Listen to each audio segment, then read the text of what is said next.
이 프로폴리스 자체가 염증을 유발하는 세균 및 바이러스의 증식을 억제하는 천연 항생제다. 이렇게 말씀드리고 싶어요.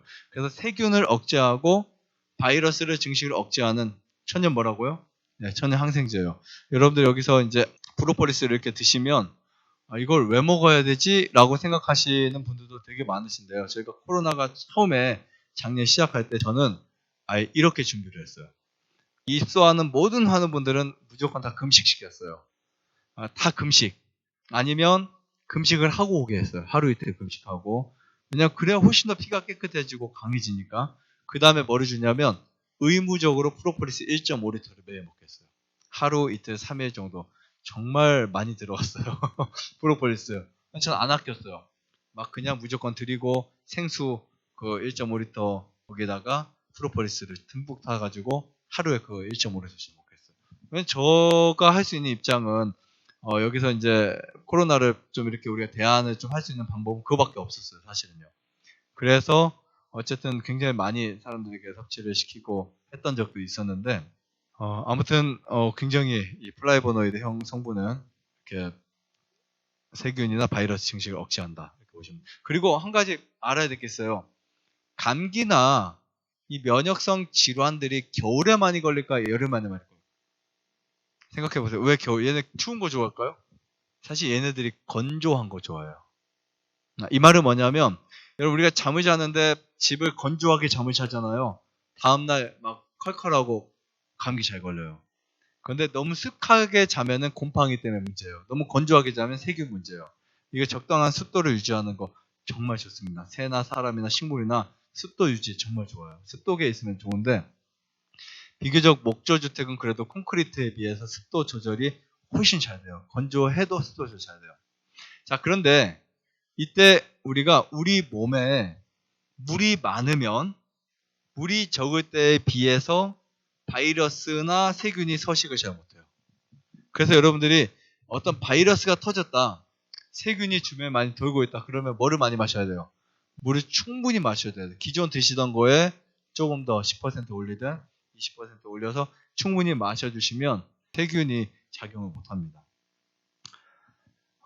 미생물을 확인할 수 있는 과학의 발달이 이제 이루어지지 않았을 때 우리 위장에서는 미생물이 없다고 믿어왔었습니다. 이 말은 뭐냐면 위산이 강하기 때문에 위에서는 미생물이 잘 활성화할 수 없다. 그런데 최근에 위장에서 128종의 미생물이 확인되었어요.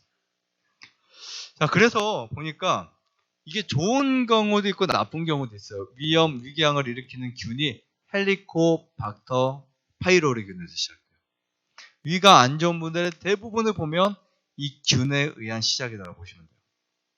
사실 우리가 음식을 섭취하든 어떤 물질들이 들어와서 세균의 어떤 작용을 만드는 것은요, 여러분들의 몸속에서 미생물이 살 수 있는 환경을 만들어주는 건데, 이 미생물 중에 좋은 게 있고 나쁜 게 반드시 있어요. 근데 항상 우리 소화관에는 좋은 것과 나쁜 것과 중간에 있는 애들이 있어요. 그것이 비율이 잘 맞아줘야 돼요. 비율이 안 맞으면 우리 몸에서는 설사를 하거나 구토를 하거나 아니면은 체하거나 음식을 잘 안 받거나 이런 증상이 나서 뭔가 몸을 청소하는 역할을 합니다. 식물은 광합성작용의 1차 대산물로 천연, 항균, 항생물질인 이러한 부분들을 굉장히 많이 갖고 있어요. 그래서 여러분들이 이제 세균 있잖아요. 현미경으로 보면 400배, 800배, 1000배를 확대시켜 보면 정말 많아요. 지금 물을 드시는데 그 물 주변에 그 뚜껑 주변에 세균이 엄청 많아요. 현미경으로 보면 찍어서 못 먹어요. 네, 세균이 득실득실 거려요. 엄청 많아요. 근데 이 세균이 피 속에도 있어요. 피 속에서. 그래서 무균실 세균이 없이 혈액을 채집을 해서 갖다 놨는데 시간이 지나자 거기서도 세균이 만들어졌어요. 기가 막혀요. 그러니까 세균은 때로는 외부에서 오지 않아도 내 속에서도 만들어져요. 정말. 그래서 우리가 이런 부분을 보면 세균과 바이러스의 감염을 방지하는 거 정말 중요하다. 네, 여기에 두 가지가 있어요. 첫 번째는 직접적인 방식이 있고 두 번째 간접적 방식이 있어요. 우리가 보통 세균을 직접적으로 우리가 억지로 막 세균을 막고 다니지는 않지만 세균이 굉장히 많이 들어올 수 있는 조건과 환경들이 많이 있어요. 그렇죠? 더러운 곳, 아니면 쓰레기가 많은 곳, 타액 이런 것들 통해서 세균이 많이 감염되고 뭐 에이즈라든지 성을 통해서 감염되는 것도 되게 많은데 이 직접적인 것들을 무력화시킬 수 있는 게 뭐냐면 노폐물이에요. 그러니까 우리가 세균이 들어왔는데 몸속에 세균이 들어왔는데 그 세균이 살아남지 못하는 몸이 있고 세균이 잘 살아남는 몸이 있어요. 물론 중요한 것은 세균이 많이 안 들어오게 하는 것도 중요해요. 그런데 세균이 우리 몸 안에서 살아가기 좋은 환경은 뭐냐면 당분. 사실 몸은 당분이 많은 거 좋지 않아요. 우리가 당분과 염분 중에 염분이 더 많이 섭취돼야 돼요. 근데 보통 사람들이 당분을 많이 섭취하죠. 염분보다 당분을 계속 섭취하면 중독에 걸려요. 그럼 세균이 굉장히 빠르게 번식할 수 있어요. 그래서 여러분들이 내가 당분을 중독이 돼 있다, 당분에. 그러면 어떻게 하셔야 되냐면 항산화 물질이 반드시 필요해요. 항산화 물질의 대표적인 프로폴리스나 소금 이런 것들을 먹어주잖아요. 그럼 당분에 대한 그 욕구들이 점점 사라지게 돼요.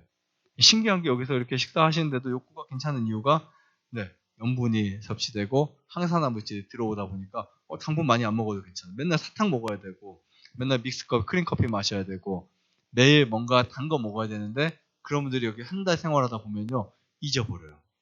그 원리 아시겠죠?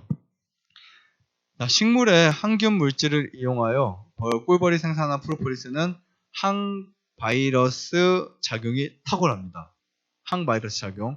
그리고 프로폴리스는 수많은 식물의 항균 물질이 복합된 물질이기 때문에 단일 성분에 의한 효과보다는 상승작용에 의한 효과로 이루어집니다. 이 말은 뭐냐면 플라이보노이드나 항산화 물질이 사실 복합체로 됐을 때 훨씬 더 그게 강해요. 그래서 보통 이제 타액이나 설프라페인이나 아니면 라이코펜이나 이런 것들이 결합이 돼서 섭취가 되잖아요. 그러면은 효과가 시너지 효과가 나요. 좋아요, 구독, 안에다가 눌러주세요.